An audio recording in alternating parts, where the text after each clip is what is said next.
Salut, je tiens à saluer tous les fans inconditionnels de ma chaîne YouTube et les gens qui vont me regarder sur cette page-là. Aujourd'hui, j'ai vraiment 4 thèmes, pourquoi pas 4 concepts à vous partager. Il y a le premier, c'est bien référendum, parce que c'est un concept, moi, je vois qu'il fait la une en Haïti, bien peut-être par manque de connaissances ou faute de connaissances, les gens interprètent mal ce concept-là. Je juge important en tant que citoyen de bien vouloir donner, pourquoi pas offrir ma participation dans le but d'aider mes frères et sœurs à bien comprendre ce concept-là. Et également, on a souveraineté, et on peut renforcer ce mot-là par souveraineté nationale. Il y a le patriotisme, on a la conscience morale, enfin. Donc, c'est 4 mots-là que moi, je vais vous parler. Et n'oubliez pas également, mes amis, juste pour m'encourager, juste pour m'aider, quoi, je crois que ce serait important d'aller et d'abonner avec ma chaîne YouTube et n'oubliez pas de peser la cloche de notification et personnaliser. Pesez tout pour moi de façon à ce que pour nous capables recevoir toute dernière vidéo que moi gagne pour laguer sous channel ça. Donc on a le mot référendum. On va commencer. Donc le référendum, c'est quoi le référendum? Je viens de dire, donc le mot référendum, c'est pas vraiment un mot arbitraire, c'est pas vraiment un mot qui marque de la violence, mais plutôt c'est un mot qui aide à promouvoir l'exercice démocratique. Quand on parle de référendum, on voit ce mot-là étant défini également comme un exercice démocratique. Cet exercice démocratique permet à l'ensemble des citoyens d'approuver ou de rejeter une mesure proposée par le pouvoir exécutif. Par exemple, dans le cas d'Haïti, donc l'exécutif a un projet d'une nouvelle constitution, donc puisque l'exécutif en tant qu'envoyé spécial, missionnaire spécial du peuple, donc l'exécutif n'a pas le droit de prendre une décision sans le consentement du peuple. Donc puisque l'exécutif en question veut faire un travail démocratique et veut montrer également veut montrer que son incapacité sans le peuple, il convoque le peuple par le biais du référendum juste pour donner leur adhérence ou pas avec le projet de la nouvelle constitution. Quoique il y a vraiment des choses qui sont vraiment importantes pour la nouvelle constitution, c'est vraiment important également d'expliquer le peuple, d'expliquer également pour ceux qui ne savent pas lire, parce qu'on ne va pas parler, on va pas faire un processus qui a dedans l'exclusion, parce que les gens qui ne savent pas lire, mais ils ont leur oreille, ils peuvent écouter si on explique à eux, donc c'est sûr certain, ils vont comprendre rapidement. C'est pourquoi il faut qu'il y ait donc une forme de sensibilisation juste pour parler, expliquer au peuple haïtien quelles sont les décisions que l'exécutif veut prendre, quelle est l'idée principale de la nouvelle constitution. Mais n'oublie pas, le référendum, si on parle de le référendum, c'est pas parce que, puisque si le référendum se réalise, donc le pays va doter d'une nouvelle constitution. Non, parce que le référendum, c'est un moyen, c'est un couloir. Et ce couloir-là va permettre également au peuple de dire oui s'il est d'accord pour la nouvelle constitution, s'il n'est pas d'accord. Donc c'est pourquoi on dit que le référendum, c'est un exercice démocratique. Donc, si on ne veut pas la nouvelle constitution, oui, on est capable, on peut y aller participer dans le référendum juste pour dire non.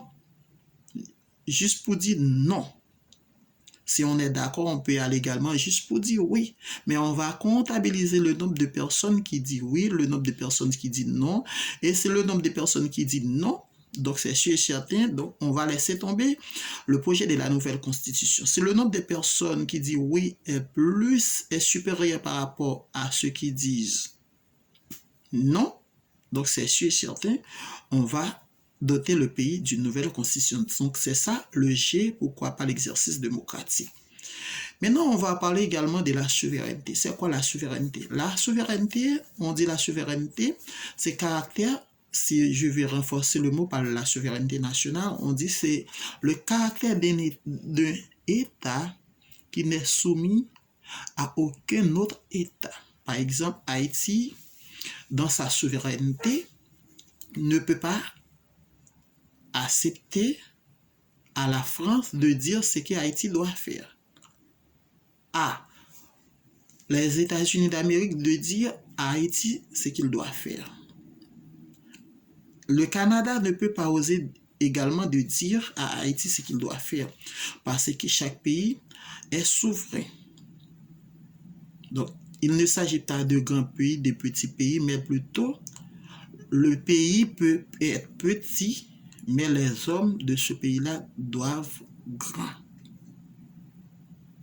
Donc c'est la grandeur. La grandeur ne trouve pas dans le territoire, mais plutôt dans votre personnalité.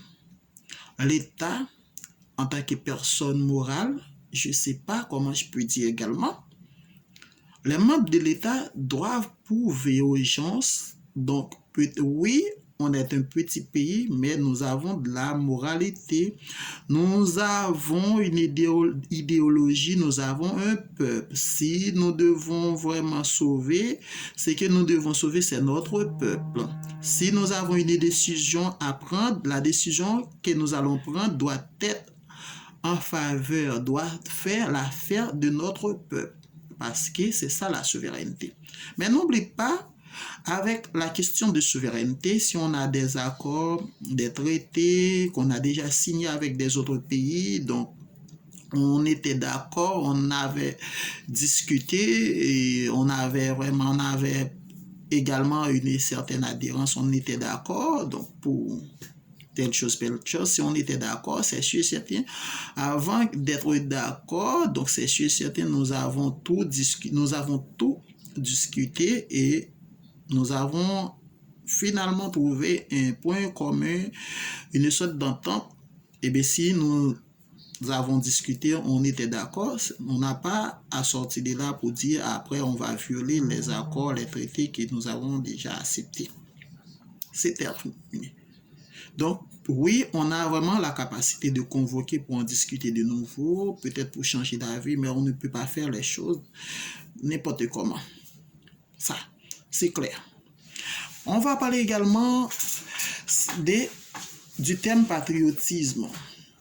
Le patriotisme, c'est une doctrine, donc c'est une doctrine, c'est un amour à nul autre pareil, incommensurable d'un individu, d'un citoyen pour sa patrie. Donc, quelqu'un qui est patriote, c'est quelqu'un qui a le désir, qui est prêt à se sacrifier juste pour le bonheur de sa patrie.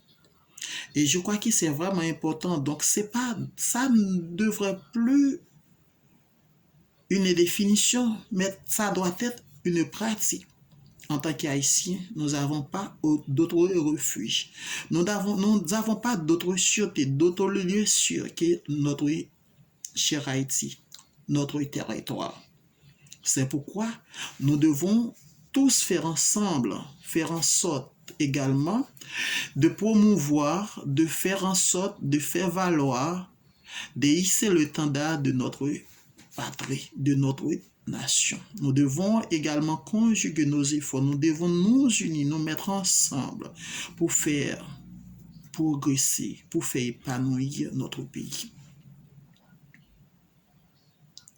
On doit Donc, le patriotisme également a des mots synonymes. Par exemple, il y a le civisme, le nationalisme, le chauvinisme. Tous ces mots-là, ce sont des synonymes avec du mot patriotisme. On va dire de nouveau, c'est le chauvinisme, le civisme, le nationalisme. Ce sont des mots synonymes. Donc, quelqu'un qui est patriote, c'est quelqu'un qui est prêt à se sacrifier pour sa patrie. Également, n'oubliez pas, nous avons le mot également conscience. Conscience, si on n'a pas de conscience, on n'est pas humain. On peut être n'importe quoi, mais humain, non. Je vais pas oser de dire homme. Si on n'a pas de conscience, on n'est plus humain. Parce que parfois, un chien peut prouver pas mal de pitié pour ses semblables. Un âne également peut prouver sa pitié également pour un autre âne. Mais c'est pourquoi, si je peux dire également, si un individu ne possède pas la conscience, donc l'individu peut être n'importe quoi à l'exception de l'humain. Et pourquoi pas homme. C'est pourquoi je vais dire comment Jean-Jacques Rousseau a défini la conscience. Pour Rousseau, la conscience est innée. Et ça est inné et ça peut prouver, on peut voir ça également, l'inné de la conscience parce que ça renforce avec la pitié. Quand on se trouve face à une situation, on se sent vraiment un sentiment de pitié. Donc, ça, c'est une forme que la conscience prend juste pour faire valoir, juste pour dire, donc, elle est là, juste pour dire avec vous qu'elle est là, qu'elle est dans vous. Donc, c'est cette conscience-là également qui nous exige également à partager la pitié, pourquoi pas la souffrance, quand quelqu'un de nous, quelqu'un qui est proche à nous souffre. Et c'est pourquoi je crois que c'est vraiment important de dire à chaque Haïtien, c'est vraiment important de faire valoir cette conscience-là. Le sentiment de pitié à maintes fois que vous éprouvez pour votre soeur, votre frère, votre maman, j'en passe. Cette conscience-là, vous pouvez également l'utiliser également pour vos frères haïtiens. Parce que nous sommes tous des Haïtiens, nous sommes tous attachés à une seule patrie. La patrie haïtienne. Notre cher Haïti. La souveraineté, le patriotisme, la conscience, ce sont des éléments qui sont clés, qui sont importants. Pour faire valoir notre bicolore, pour faire valoir chaque personne en tant que personne humaine, en tant que personne importante, en tant que personne participative. Mes chers amis, c'est votre ami fidèle, Auguste Exéquiel. Donc, j'espère que vous allez vraiment abonner à ma chaîne YouTube. Vous allez m'encourager, vous allez laisser également vos commentaires, vos suggestions. Et n'oubliez pas de peser, pourquoi pas, la cloche des notifications pour éviter de ne pas rater aucune de mes vidéos. Je vous aime, mes frères et sœurs. J'espère que nous allons vraiment trouver de nouveau pour une nouvelle vidéo. Merci. Ciao.